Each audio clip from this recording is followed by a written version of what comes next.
kita akan memperdalam lagi isi buku ini khususnya dalam konteks sejarah dan mungkin setting sosial dari keberadaan Nur Habib Salim beserta salah satu karyanya ini Al-Ilmam Bima'rifati Fatawa wal Ahkam. Oh ya, saya tadi dapat pesanan ya untuk memperkenalkan. Jadi Mas Ibnu Haris ini selain muhakik dari atau penyunting dan penerjemah dari kitab Fatwa-Fatwa Habib Salim bin Jinan ini, beliau juga pemimpin redaksi dari website keislaman bincangsyariah.com. Website ini didirikan oleh Al-Bukhari Institute, sebuah lembaga yang concern sebenarnya di bidang kajian, kemudian riset, kemudian pelatihan dan publikasi terkait dengan hadis dan konten-konten keislaman. Mungkin teman-teman yang belum pernah ngecek websitenya bisa ngecek sekarang gitu. Dan bagi teman-teman tadi yang udah mendengarkan paparan Mas Haris mungkin juga tertarik untuk segera membeli buku ini, langsung aja nanti bisa sekalian menghubungi secara pribadi admin penerbitan. Ya, itu ada ya di grup. Itu nanti teman-teman hubungi aja kalau misalnya pengen beli bukunya. Oke, mungkin saya langsung saja ya serahkan kesempatan berikutnya kepada Profesor Ismail Fajri Alatas. Assalamualaikum, Prof. Assalamualaikum, Prof. Aji. Waalaikumsalam. Ya, oke. Mungkin langsung aja, Prof. Bisa memberikan paparannya. Waktu dan tempat kami persilakan sekitar 40 sampai 45 menit lah, biar lebih dalam dan tajam gitu. Waduh, lama sekali. Terima kasih. Bismillahirrahmanirrahim. Alhamdulillah wassalatu wassalamu ala sayyidina Rasulillah wa ala alihi wa sahbihi wa man walah. Saudara-saudara sekalian, Assalamualaikum warahmatullahi wabarakatuh. Saya senang sekali pada saat diminta untuk ikut serta dalam mendiskusikan buku Al-Ilmam karya Habib Salim bin Jindan yang sudah diedit dan ditahqiq oleh saudara Ustadz Ibnu Haris. Ini sangat menggembirakan hati saya karena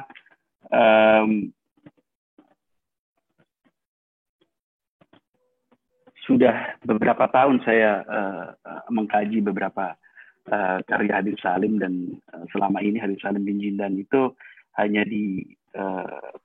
banyak diberbincangkan di tengah masyarakat, khususnya di Jakarta sebagai singa podium dan lain-lain, tetapi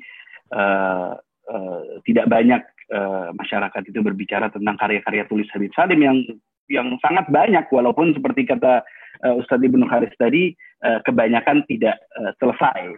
Tetapi kalau misalnya kita lihat manuskrip-manuskrip yang ada itu, kita bisa melihat ini adalah seorang intelektual, ulama yang mempunyai ketertarikan yang begitu luas, ya kan, sehingga beliau bisa menulis dalam berbagai bidang, dan kelihatan misalnya interest beliau itu cepat berubah ya, karena satu kitab itu belum selesai beliau sudah menulis lain lagi dan lain-lain.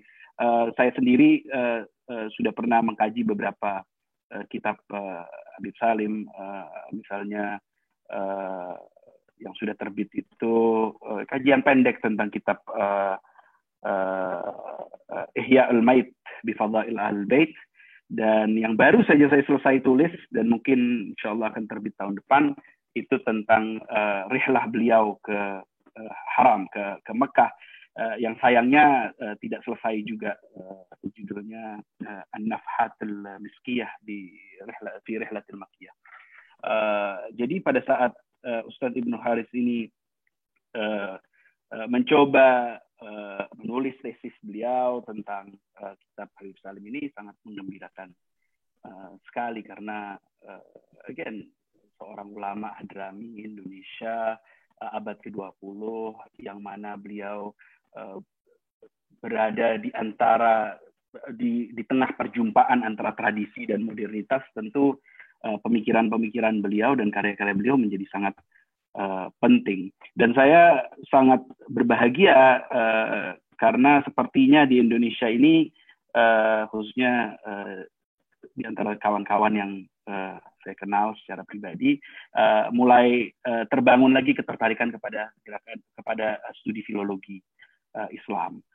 Ini penting sekali mengingat Indonesia mempunyai khazanah tekstual Islam yang luar biasa yang sayangnya masih banyak dalam bentuk manuskrip, belum pernah dipublikasikan, belum pernah diterjemahkan, belum pernah ditahqiq. Oleh karena itu semoga dengan penerbitan buku ini dapat mendorong kawan-kawan yang lainnya untuk melakukan studi-studi serupa karena memang sangat-sangat dibutuhkan.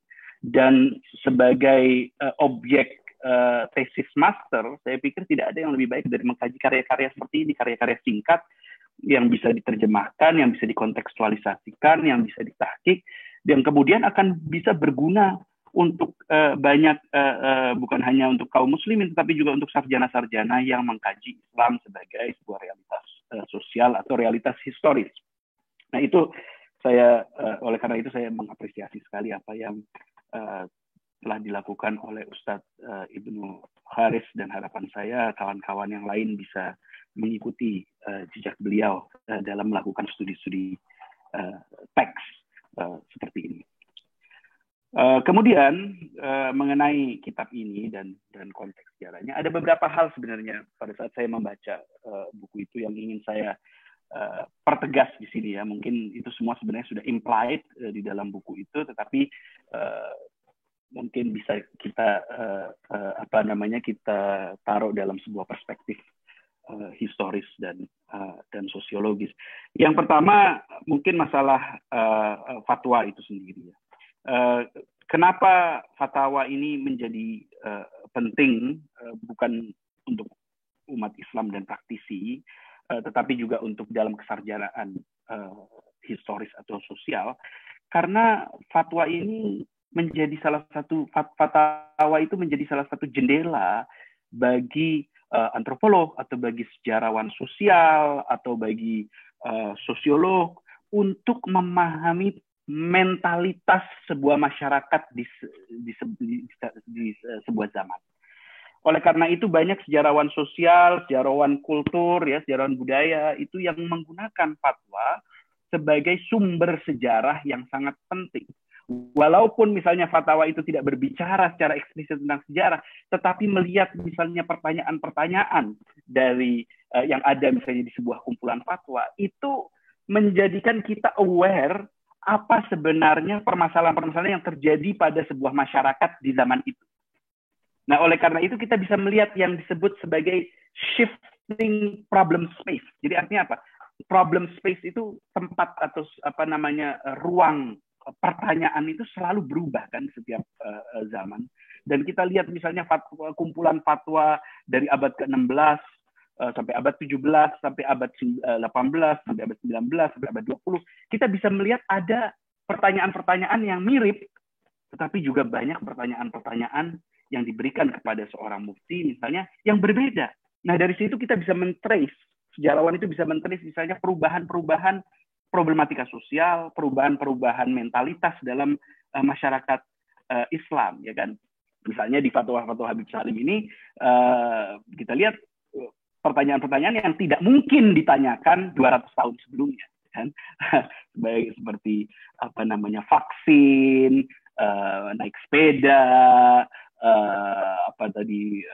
memakai pantalon, memakai celana, memakai topi dan lain-lain. Jadi artinya ini menunjukkan bahwa fatwa sebagai sumber penulisan sejarah itu sangat penting, dan karena itu studi filologi menjadi penting untuk untuk mengangkat fatwa-fatwa ini ke permukaan. Karena masalahnya begini, terkadang orang yang memahami fatwa, misalnya orang-orang yang ditrain di dalam ilmu fikih, itu tidak mempunyai concern dengan sejarah.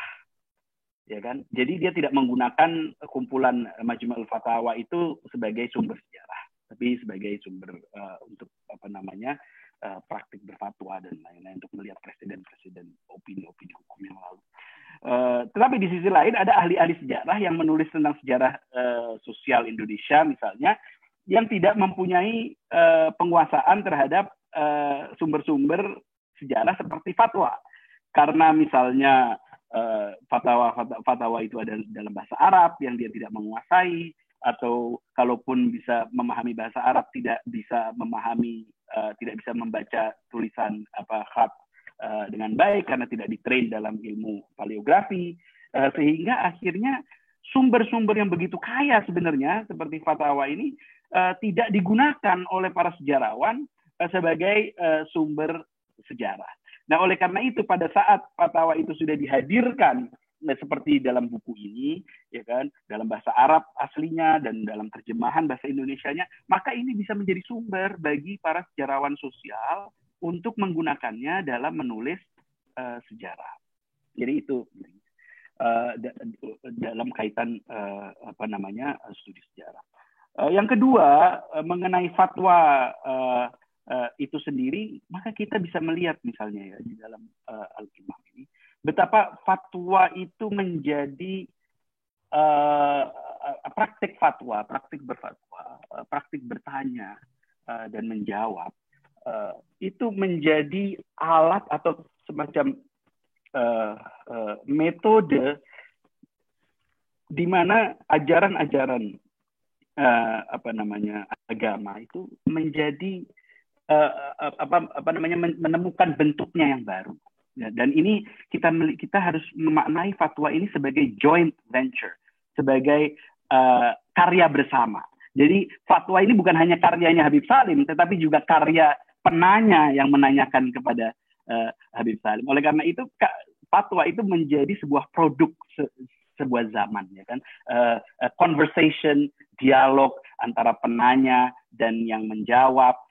Di mana both penanya dan yang menjawab itu si mufti itu ada di sebuah ruang waktu sejarah, ruang waktu historis yang partikulir di sebuah zaman, hidup di sebuah kurun waktu, tetapi di saat yang sama seorang mufti itu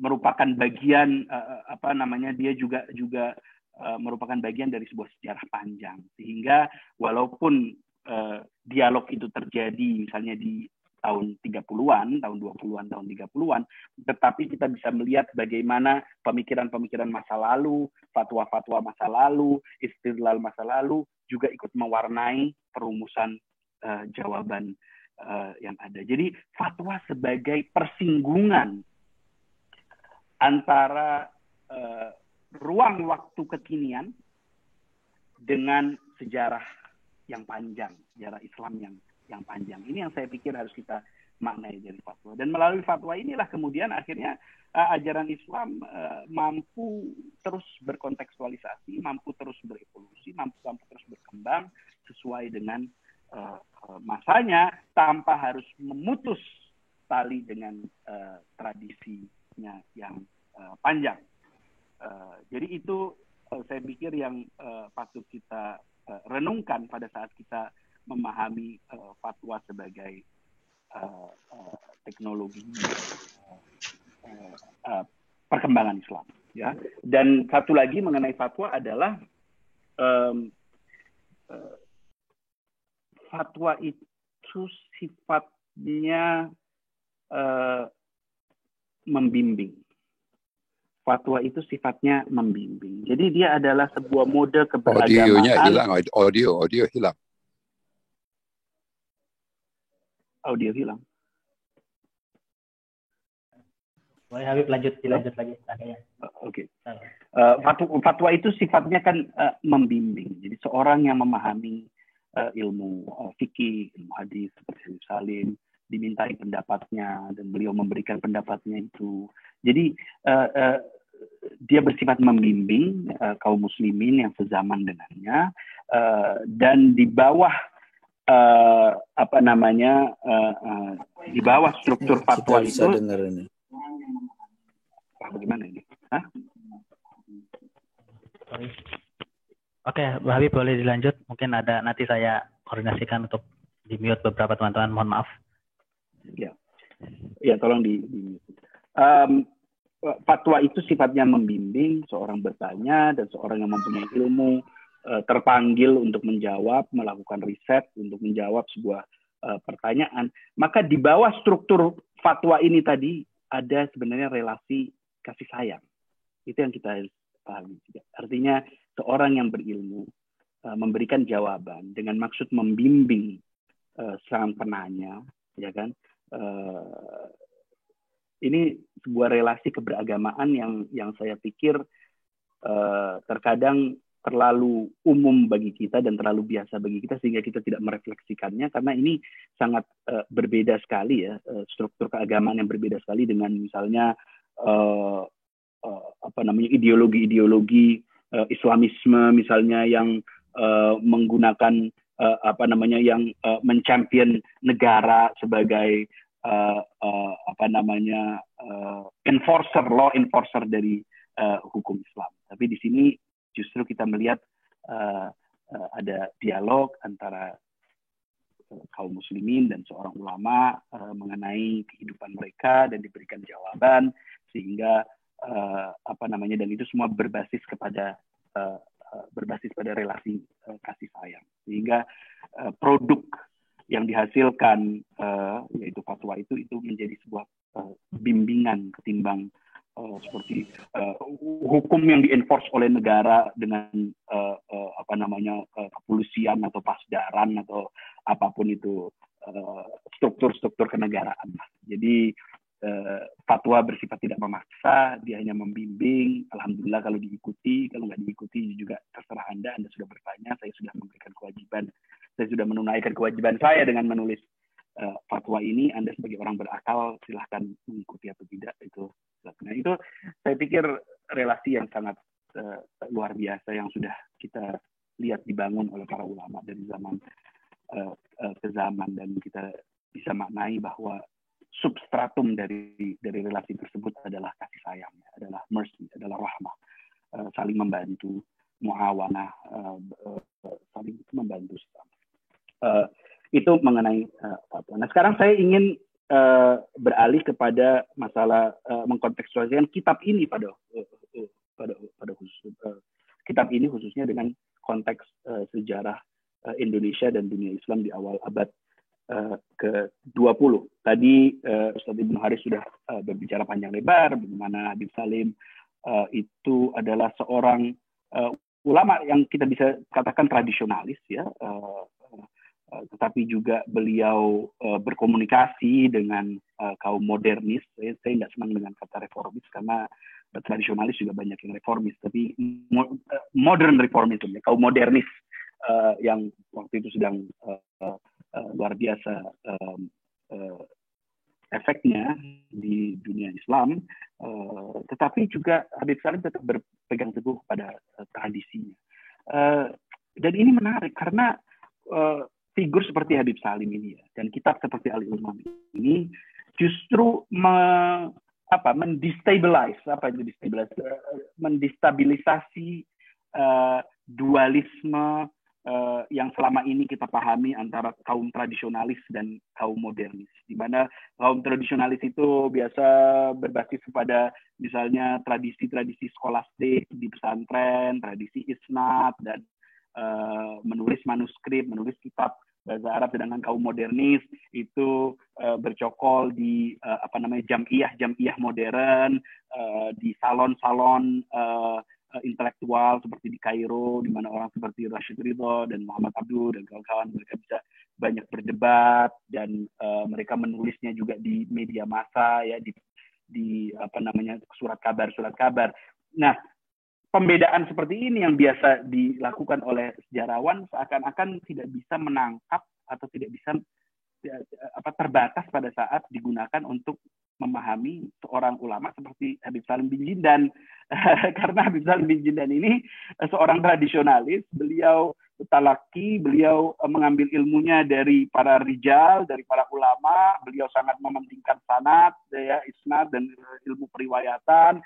Beliau juga belajar fikih bukan dengan sendirinya, tetapi harus dengan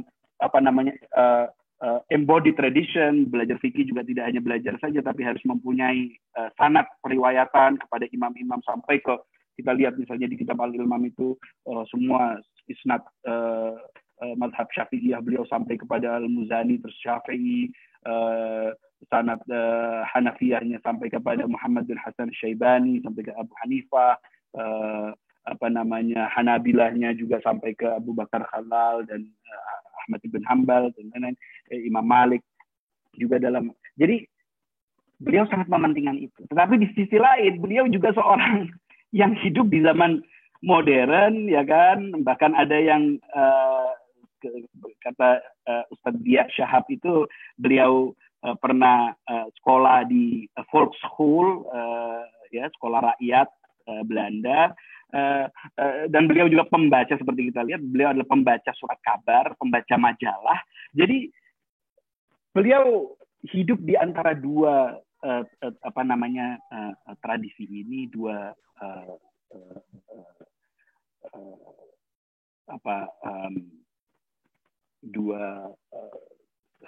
epistem yang cukup berbeda, tetapi justru beliau bisa mengambil yang baik-baik dari keduanya untuk menghasilkan sesuatu yang relevan dengan zamannya. Dan Habib Salim bukan satu-satunya orang yang seperti itu, karena misalnya kita lihat figur seperti Abdul Qadir Al-Jazairi, beliau juga menggabungkan antara pentingnya tradisi, ya, dengan segala disiplin dan praktik-praktiknya, tetapi juga modern infrastruktur, ya, seperti surat kabar dan lain-lain jurnal.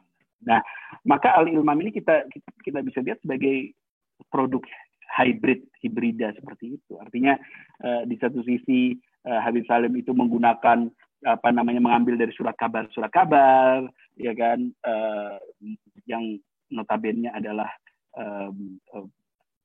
infrastruktur modern, tetapi juga beliau masih tetap berpegang teguh kepada ilmu-ilmu periwayatan. Maka misalnya koleksi fatwa beliau ini dimulai dengan beliau terlebih dahulu memforeground, menyatakan, menjelaskan sanad beliau kepada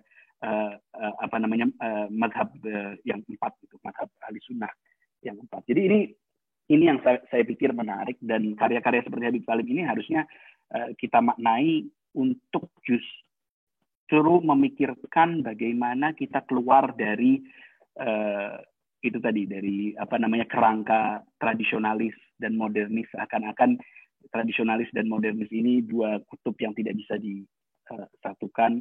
Malah justru saya pikir kalau kita tetap berpegang teguh kepada konstruk-konstruk seperti itu, kita akan cukup kesulitan memaknai dan memahami figur seperti Habib Salim dan kitab seperti Al-Ilmam ini yang justru menerobos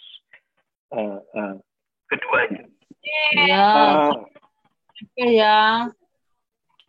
Apa itu? Lupa aku kalau ada seminar. Maaf, boleh.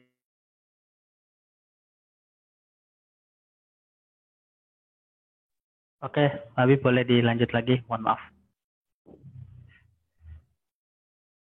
Yang menarik juga dari fatwa-fatwa Habib Salim ini adalah ini menunjukkan bahwa Habib Salim bin Jindan itu adalah seorang yang mempunyai keluasan ilmu yang luar biasa. Bukan hanya dalam ilmu fikih, tetapi juga ilmu hadis. Ya kan, dalam memformulasikan sebuah fatwa itu beliau tidak hanya mengambil pendapat-pendapat ulama ahli fikih, tetapi terkadang beliau mengkritisi juga hadis-hadis yang digunakan dalam memformulasikan fatwa-fatwa yang lalu oleh ulama-ulama yang dahulu, dengan misalnya melihat periwayatan hadis tersebut, dan beliau bisa mengevaluasi apakah hadis itu sahih atau hasan atau dan lain-lain. Nah, ini tentunya menunjukkan bahwa beliau menguasai ilmu-ilmu hadis, mustalah, ya, seperti jarh wa ta'dil, ilmu rijal dan lain-lain. Dan ini beliau gunakan. Jadi beliau menggunakan ilmu usul fikih, ilmu hadis, tetapi juga yang menarik juga ilmu sejarah juga beliau gunakan untuk memaknai pendapat-pendapat ulama masa lalu. Jadi artinya dalam melihat fatwa-fatwa ulama masa lalu itu beliau tidak menmistifikasi fatwa-fatwa ulama masa lalu, tetapi beliau melihat ya mungkin mereka mengatakan itu haram, misalnya tidak menggunakan topi, karena kita harus melihat konteks sosial dan kultural di mana orang itu, ulama itu berfatwa, dan ini tidak sesuai dengan konteks Indonesia. Maka beliau misalnya melihat dalam perbincangan mengenai celana itu, beliau memaparkan bagaimana celana itu sudah digunakan oleh orang Romawi, oleh orang Yunani, oleh orang Kurdi dan lain-lain. Ini memperlihatkan keluasan ilmu beliau dan wawasan beliau yang ini tidak banyak diperlihatkan oleh ulama-ulama fikih mutakhir ya, khususnya di Indonesia. Jadi ini yang saya pikir luar biasa. Dan karena beliau mempunyai pemahaman sejarah yang cukup komprehensif, ini menjadikan beliau betul-betul sadar akan kompleksitas kehidupan sosial masyarakat Islam yang berbeda-beda. Jadi artinya bahwa pada saat merumuskan fatwa itu, seorang itu harus melihat bahwa sesuatu yang mungkin lazim di satu zaman, di satu tempat, mungkin tidak lazim di satu zaman dan tempat lain atau sebaliknya. Dan ini menjadikan beliau mampu menjadi cukup dinamis ya dalam berfatwa. Dan ini luar biasa, saya apresiasi sekali dan saya terkesan sekali. Misalnya diskusi beliau tentang bolehkah perempuan memotong rambut pendek dan lain-lain. Dia bercerita tentang tradisi memotong rambut pendek dari mulai Persia sampai ke pre-Islamic Arabia, sampai ke Arab zaman Islam dan lain-lain. Ini saya pikir sangat luar biasa. Nah, kalau kita kontekstualisasi kitab ini dalam konteks Indonesia, maka tadi Ustadz Ibnu Haris sudah berbicara ya tentang gerakan modern reformism dari seakan-akan Habib Salim itu berada di antara ulama-ulama yang cukup dalam tanda kutip kolot ya, tetapi juga ada ulama-ulama yang modernis dari mazhab modernis itu yang beliau sepertinya ada di tengah-tengah dan ingin berdialog dengan sama. Dan bagaimana sih kita memaknai buku ini? Saya ingin memposisikan misalnya buku ini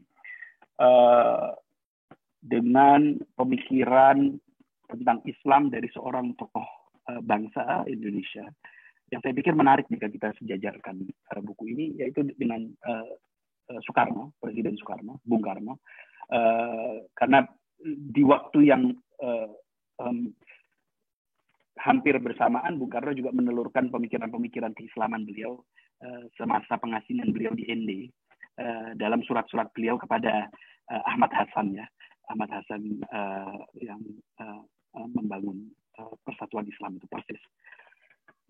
Dan di sini menarik karena kalau kita baca kitab ini dengan surat-surat Bung Karno kepada Hasan itu menjadi menarik karena ini adalah zaman yang kita harus pahami. Habib Salim ini hidup di sebuah zaman di mana ada seorang pemimpin bangsa ya kan yang mulai mendefinisikan problem dengan Islam di Indonesia, yang mengatakan secara eksplisit bahwa problemnya Islam di Indonesia itu adalah hadromotisme.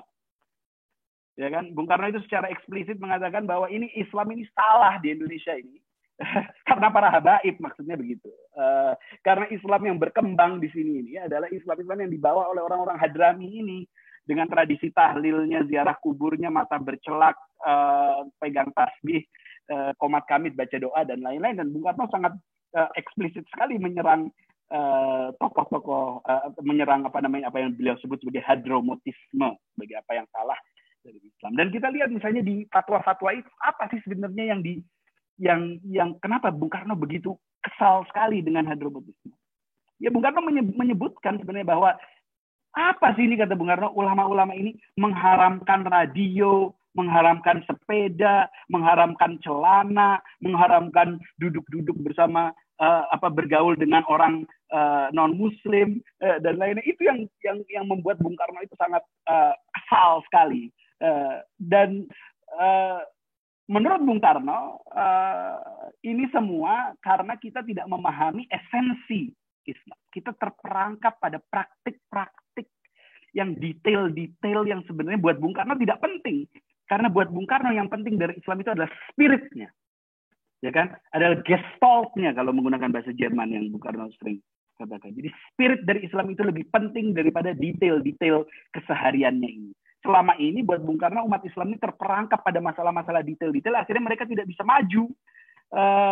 Nah, kita bisa pahami orang seperti Bung Karno ini ya terinspirasi dari karya-karya seperti Said Amir Ali yang awal abad ke-20 menulis The Spirit of Islam, dan ini adalah sebuah imajinasi tentang Islam sebagai ideologi.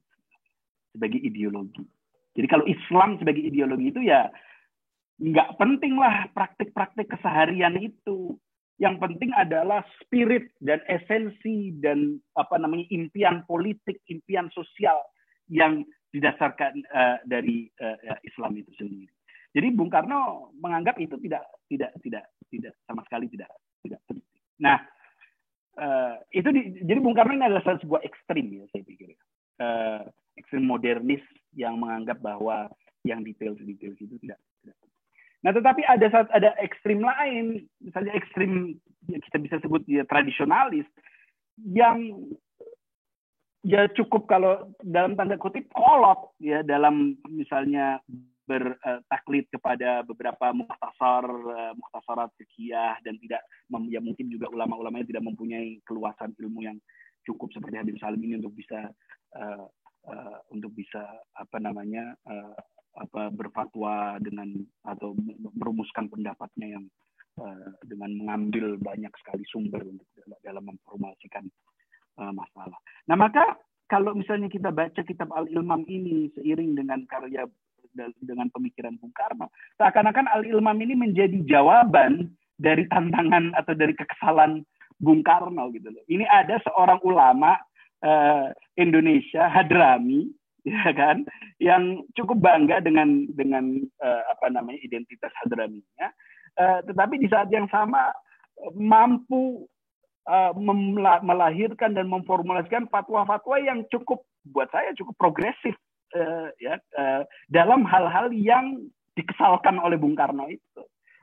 Masalah sepeda, masalah kursi dalam sekolah, meja dan kursi, masalah bergaul dengan orang non muslim, masalah celana, masalah topi dan lain-lain. Jadi seakan-akan Habib Salim ini seperti menjawab Bung Karno bahwa enggak, ulama Hadrami pun bisa mengeluarkan fatwa-fatwa yang tidak ta'assub dan tidak kolot dan tidak jumud, tetapi juga mampu memahami perkembangan zaman dan mampu melahirkan fatwa-fatwa yang cukup progresif. Saya pikir Bung Karno kalau misalnya membaca buku ini, dia akan approve ya dengan fatwa-fatwa Habib Salim. Tetapi bedanya Habib Salim dengan Bung Karno adalah kemudian Habib Salim tidak serta-merta mengesampingkan detail dan praktik-praktik keseharian Islam dan berbicara hanya tentang spirit dari Islam, gestalt dari Islam atau Islam tentang ideologi. Bahkan untuk orang seperti Bung Karno, Islam is a form of life. Islam adalah sebuah bentuk kehidupan. Maka kita lihat misalnya fatwa-fatwa ini berkaitan dengan masalah-masalah keseharian. Karena bagaimana kita bisa berbicara tentang spirit keislaman, tetapi kita tidak merealisasikan spirit itu dalam kehidupan sehari-hari. Maka jika Bung Karno mengatakan bahwa yang detail-detail itu tidak penting, Habib Salim justru mengatakan enggak, itu penting, dan yang detail-detail itu bisa berubah sesuai dengan tantangan dan perkembangan zaman tentunya, ya kan? Jadi apakah Islam itu hanya sebagai spirit seperti yang kita lihat dalam pemikiran Bung Karno atau Haji Agus Salim, atau Islam itu adalah spirit tapi juga tetap tidak bisa dipisahkan dari detail-detail keseharian ini. Dan saya pikir fatwa-fatwa Habib Salim ini menunjukkan sebuah jalan tengah ya di antara dua ekstrim tadi, dan merupakan jawaban yang cukup komprehensif jika terhadap kekesalan Soekarno. Maka kita lihat misalnya di beberapa fatwa itu Habib Salim menyatakan secara eksplisit ketidaksepakatan beliau misalnya dengan beberapa fatwa ulama-ulama Hadramut yang lain, ya kan? Ya beliau mengatakan dengan segala hormat bahwa ya kalau di Hadramut mungkin seperti ini, tapi kalau di Indonesia tentu realitasnya berbeda. Jadi kita tidak bisa mengikuti misalnya fatwa-fatwa ulama hadramut dalam beberapa hal. Tetapi juga beliau juga menunjukkan misalnya ketidaktaasuban beliau dalam masalah dalam masalah kesayidan, ya, siadah beliau. Misalnya beliau juga tidak, walaupun beliau mengatakan penting bahwa titel Sayyid itu hanya bisa disematkan untuk keturunan Hasan dan Hussein, tetapi beliau juga banyak berbeda pendapat dengan ulama-ulama yang lebih ta'assub dalam masalah kesayidannya, dalam masalah alawinya, seperti Sayyid Muhammad bin Aqil bin Yahya dan Habib Abu Bakar bin Syihab yang beliau bahas di kitab Al-Ilmam tersebut. Kemudian saya ingin tutup ya dengan permasalahan politik, khususnya politik Habib Salim ini.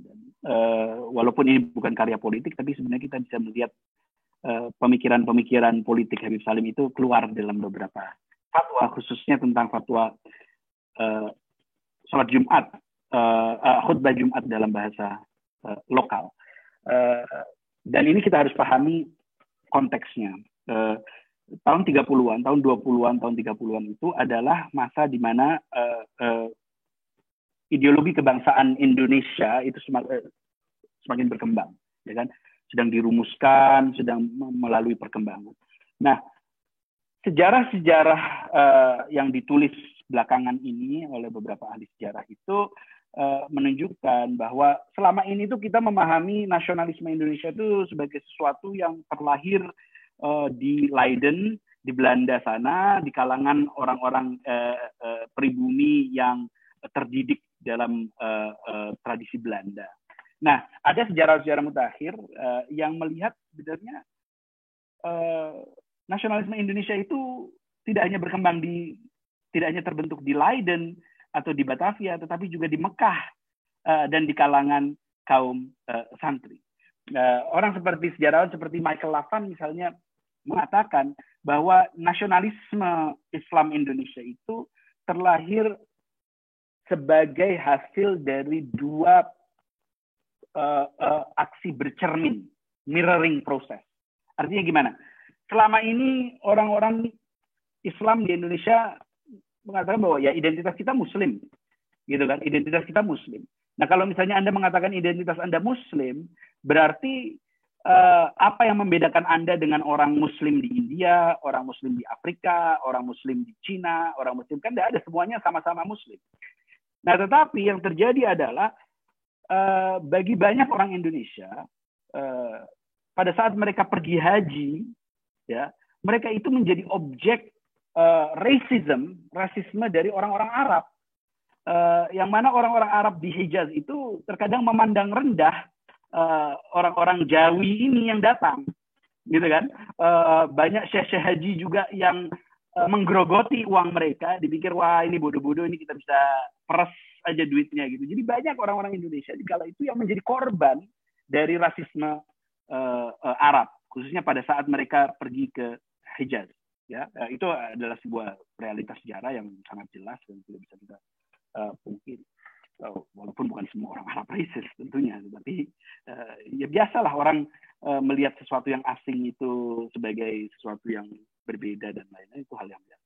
Dan saya pikir kalau kita ke Cina juga sama, juga kita menjadi objek rasisme bukan hanya di Arab. Nah, pengalaman seperti itu menurut Michael Lapan itu membentuk sebuah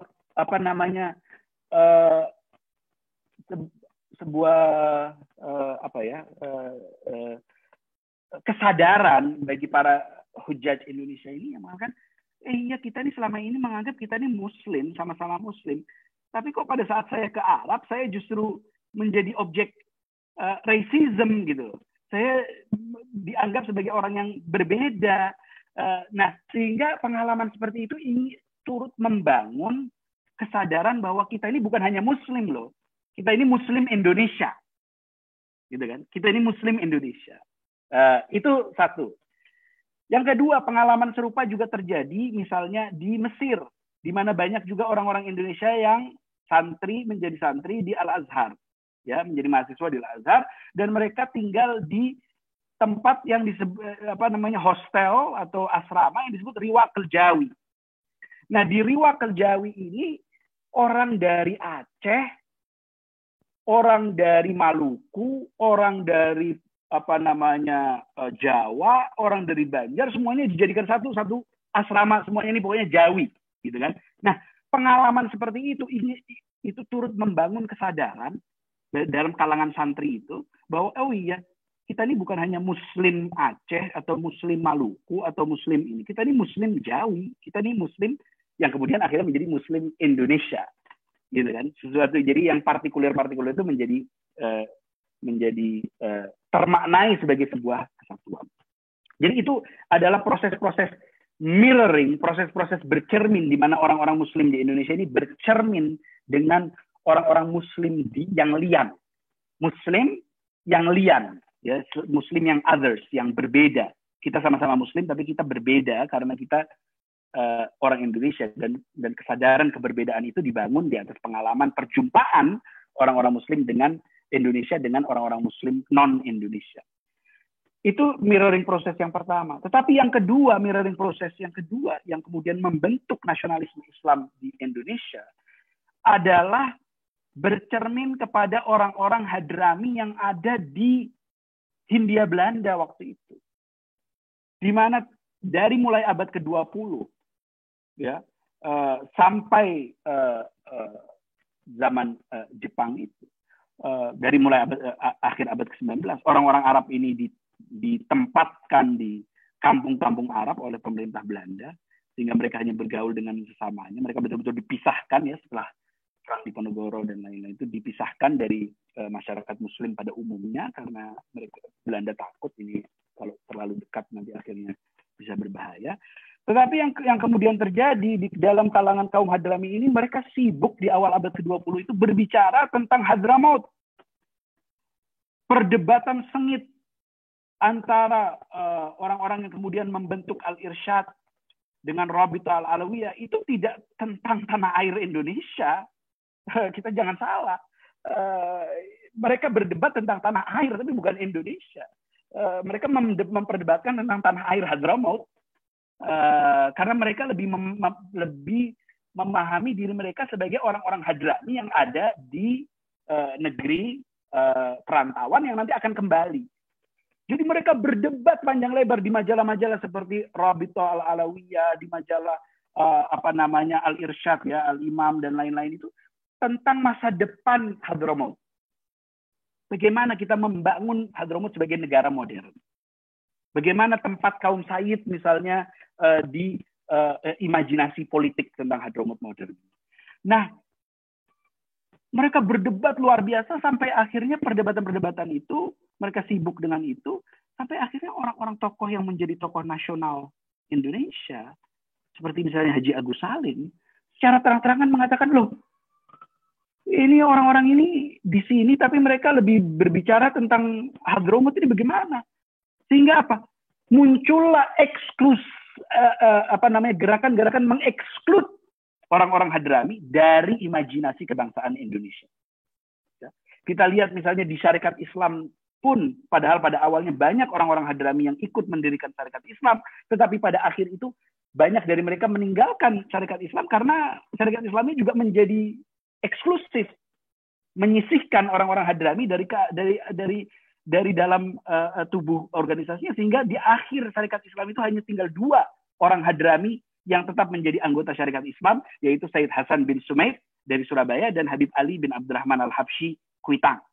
Satu-satunya 2 orang, tinggal 2 orang yang tetap berpegang teguh pada syarikat Islam. Yang lain mengatakan, ngapain gue ikut organisasi ini kalau emang gue dijadikan subjek rasis, dianggap gue ini orang yang lian dan lainnya. Padahal mungkin tidak semua orang Hadrami itu hanya berbicara tentang Hadramaut. Mungkin banyak dari mereka yang juga memiliki kecintaan kepada Indonesia. Yang akhirnya banyak dari generasi mualad, generasi orang-orang yang sudah lahir di Indonesia, seperti Abdurrahman Baswedan dan lain-lain, membentuk Partai Arab Indonesia. Yang mengatakan kita, tanah air kita ya Indonesia. itu orang-orang kakek-kakek kita yang dulu datang dari sana ke sini terus masih bermimpi ingin kembali ke sana, ya silahkan. Tapi kita mualaf, kita orang Indonesia yang akhirnya mereka adanya Sumpah Pemuda keturunan Arab yang mengatakan kita ini tanah air Indonesia, bahasa Indonesia dan lain-lain. Jadi itu jalan. Nah, orang seperti Soekarno dan Agus Salim itu memandang sebelah mata kepada orang-orang Hadramut karena pengalaman tadi, karena pengalaman perdebatan antara Rabito dan Al-Irsyad yang mengenai masa depan Hadramut dan menganggap orang-orang ini tidak berkomitmen kepada Indonesia. Nah, disinilah Habib Salim bin Jindan menjadi sangat penting. Karena Habib Salim bin Jindan sekali lagi berbeda dari kebanyakan ulama, dan ini mungkin karena beliau juga mualad, beliau juga lahiran Indonesia, ya kan? Beliau tidak pernah sekolah di Hadramut, beliau tidak pernah hidup di Hadramut, guru-guru beliau kebanyakan dari Indonesia, beliau mondok, beliau belajar dari Kiai Khalil Bangkalan, dari Habib Ahmad bin Thalib dan lain-lain. Beliau produk lokal dalam tanda kutip. Nah, oleh karena itu menarik sekali bahwa Habib Salim ini dari awal beliau sudah mengidentifikasikan diri beliau sebagai udah menggunakan kata Indonesi di saat banyak ya kayak Mufti Johor itu Habib Alwi tetap menganggap Alwi bin Thahir, Al-Haddad, Al-Alawi, Al-Hadrami. Habib Salim bin Jindan kan enggak, Salim bin Ahmad bin Jindan Al-Indonesi, Al-Alawi Al-Indonesi. Jadi Habib Salim itu merasa orang Indonesia. Nah, oleh karena itu ini pemikiran politik itu, dan beliau kita tahu dalam sejarahnya ikut berjuang ya, sampai di penjara Jepang. Nah, pemikiran politik ini terlihat di dalam fatwa-fatwa beliau bahwa pada saat beliau memikirkan tentang Islam di Indonesia, beliau memikirkan tentang Islam yang relevan di Indonesia, tidak harus kemudian apa-apa itu tentang Timur Tengah dan lain-lain, tanpa memotong diri beliau dari tradisi. Nah, tetapi di saat yang sama kita lihat misalnya di fatwa tentang khutbah Jumat itu, Habib Salim itu tetap berpegang teguh bahwa sebaiknya khutbah Jumat itu kalau bisa dalam bahasa Arab, kan? Padahal sudah banyak pendapat yang mengatakan ya karena daripada nggak dipahami asal yang arkan itu tetap bahasa Arab, ya kan? Usikum wa nafsi bitaqullah dan lain-lain dalam bahasa Arab, selebihnya boleh dalam bahasa Indonesia. Misalnya Syekh Nawawi Banten di dalam syarah Safinah itu juga menjelaskan seperti itu. Tapi Habib Salim juga tetap kita lihat ada semacam gairah pan-islamismenya, karena beliau bersikuku di dalam fatwa itu bahwa bahasa Arab harus tetap menjadi bahasa intelektual kaum muslimin dan bahasa peribadatan. Nah, ini menarik sekali karena ini adalah ada semangat pan-islamisme di situ, tetapi berbeda sekali dengan misalnya semangat pan-islamismenya Hizbut Tahrir misalnya sekarang yang ingin menghilangkan struktur negara bangsa, kembali ke khilafah. Saya pikir Habib Salim tidak seperti itu. Justru Habib Salim itu mengatakan bahwa enggak, identitas nasionalisme itu penting, seperti halnya beliau selalu mengatakan bahwa beliau al-Indonesi. Beliau berkomitmen kepada Republik Indonesia dan beliau berjuang untuk Republik Indonesia.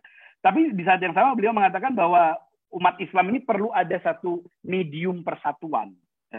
Walaupun mereka terdiri dari bangsa-bangsa yang berbeda, dari negara-negara yang berbeda, tetapi tetap harus ada cara kita bisa harus ada imajinasi yang lebih global, yaitu imajinasi umat Islam yang di atas bangsa ini. Nah, buat Habib Salim, imajinasi itu adalah imajinasi intelektual, imajinasi kultural. Jadi ada satu bahasa kesarjanaan, bahasa peribadatan yang bahasa Arab, yang mana orang Islam itu harus menguasai bahasa lokalnya sebagai bagian dari sebuah bangsa, tetapi juga harus memahami bahasa Arab untuk agar dia bisa menjadi bagian dari sebuah ummah yang global.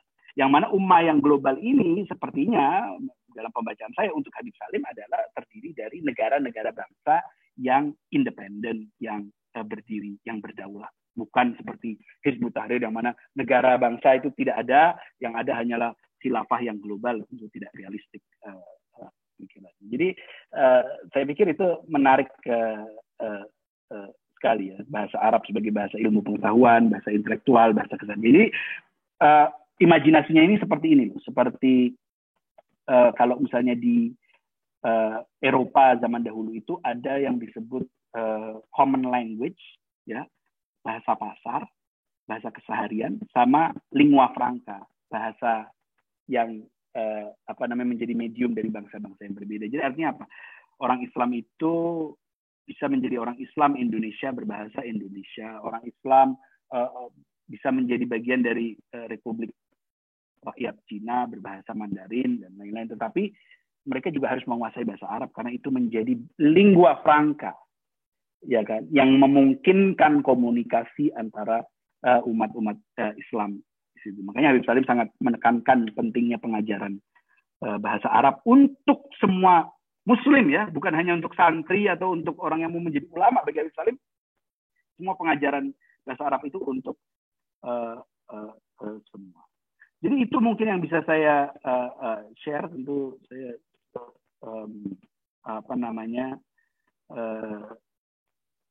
saya pikir bisa kita buka untuk diskusi lebih lanjut.